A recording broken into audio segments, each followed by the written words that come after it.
آیا تاسو کله هم د الوتکې له کړکۍ بهر کتلي؟ هغه نه ختمېدونکی شین اسمان مو لیدلی او له ځانه مو پوښتنه کړې چې ولې موږ په همدې لوړوالي کې پاتې کیږو. حال دا چې داسې ښکاري لکه اسمان چې بې پایانه وي او لا پورته تللی شو. آیا دا عجیبه نه ښکاري؟ الوتکه پورته ځي خو بیا ناڅاپه ودرېږي، ځان ثابت کړي او په هماغه لوړوالي کښې پاته شي، په داسې حال کښې چې د نړۍ له یوې غاړې بلې ته په هماغه ارتفاع کښې سفر کوي. دا نه د ځواک کمښت دی او نه دا چې اسمان نور نشته. اصلي حقیقت ډېر په زړه پورې دی، ځکه دا د اقتصاد، ځواک، خوندیتوب او د فیزیک د سختو قوانینو ترمنځ د دوامداره توازن موضوع ده. آیا کله مو پام شوی چې نږدې هر مسافر وړونکې الوتکه همداسې کوي؟ له ځمکې پورته شي، څو دقیقې لوړېږي او بیا هماغلته پاتې شي، لکه چې د کوم نامرئي چت سره ټکر شوي وي. ډېری خلک فکر کوي چې الوتکه خپل لازمي حد ته رسېدلې او نوره پورته نشي تللی، خو حقیقت دومره ساده نه دی.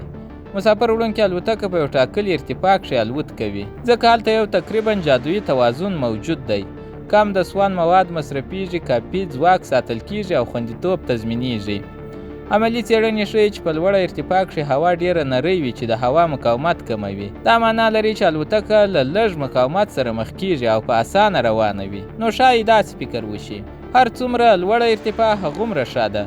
نری هوا د لږ مقاومت، لږ سون توکو مصرف او لوړ سرعت معنا لري. همدا دلیل دی چې الوتکې د ځمکې سره نږدې نه الوځي، بلکې پورته ځي تر څو له دې ګټې څخه استفاده وکړي. خو دا منطق تر یو حده پورې سم دی. کله چې الوتکه ډېره پورته شي، هوا دومره نری شي چې دا ګټه په ستونزه بدلیږي.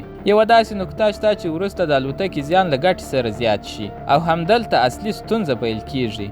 لومړی دا ستونزه په انجنونو کښې څرګندېږي. انجنونه هوا داخلوي، فشار ورکوي او له تیلو سره یې ګډوي او زور تولیدوي. خو دا ټول د هوا په مقدار پورې تړلي دي. هر څومره چې الوتکه لوړېږي، هوا کمیږي او انجن ته لږ اکسیجن رسیږي. انجن ناڅاپه نه بندېږي، خو ورو ورو خپل ځواک له لاسه ورکوي او دا کمښت د الوتکې د پورته تګ وړتیا محدودوي. وروسته بیا بله مهمه برخه راځي، لکه وزرونه. وزرونه الوتکه په هوا کښې ساتي او د هوا د جریان له لارې د فشار توپیر جوړوي چې پورته ځواک رامنځته کوي. خو دا هم د هوا په کثافت پورې تړلې ده. که هوا ډېره نری شي، وزرونه باید ډېر سرعت ولري تر څو هماغه پورته ځواک تولید کړي. دا داسې ده لکه په لږو اوبو کښې لامبو وهل، چې باید ډېر ژر حرکت وکړو چې ډوب نشو.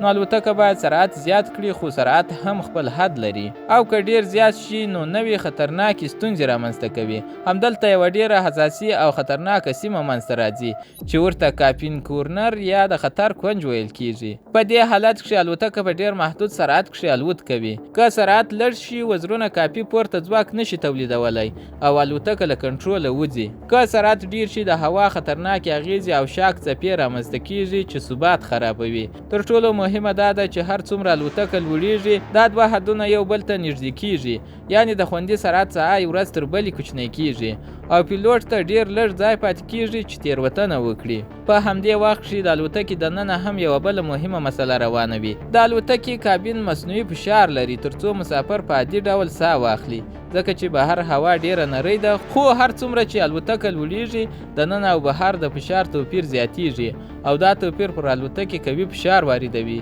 لکه یو ډک شوی بوتل چې چاودېدنې ته نږدې وي. که څه هم الوتکې د دې فشار د زغملو لپاره جوړې شوي دي، خو بیا هم یو ټاکلی حد لري چې باید ترې وانه وړي. کله چې دا ټول عوامل یو ځای شي، انجنونه چې کمزوري کیږي، وزرونه چې ډېر سرعت غواړي، د خوندیتوب سرعت ساعت چې تنګېږي او د کابین فشار چې زیاتېږي، نو نتیجه روښانه کیږي. الوتکه د یو دلیل له امله نه درېږي، بلکې څو مهم فکټورونه یو ځای دا حد ټاکي. همدا وجه ده چې مسافر وړونکې الوتکه معمولا د 15,000 څخه تر 40,000 فوټه پورې ارتفاع کښې الوت کوي. دا هغه مناسب حد دی چې پکښې اقتصادي ځواک، خوندیتوب او فیزیک په کامل توازن کښې وي، او دا ارتفاع هم تل یو شان نه وي. کله چې الوتکه د سفر په پیل کښې درنه وي، د سون توکو، مسافرو او بار له امله نو لږ ټیټ الوت کوي. خو کله چې تیل مصرف شي او وزن کم شي، نو ورو ورو لوړېږي، چې دې ته سټیپ کلایم یا پړاویز پورته کېدل ویل کیږي.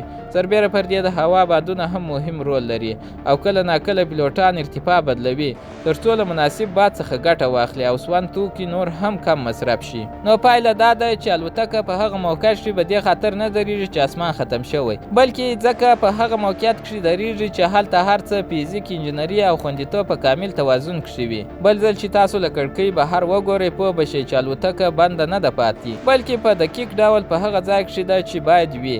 ترڅو تاسې په خوندي، آرام او اغیزمن ډول خپل منزل ته ورسوي.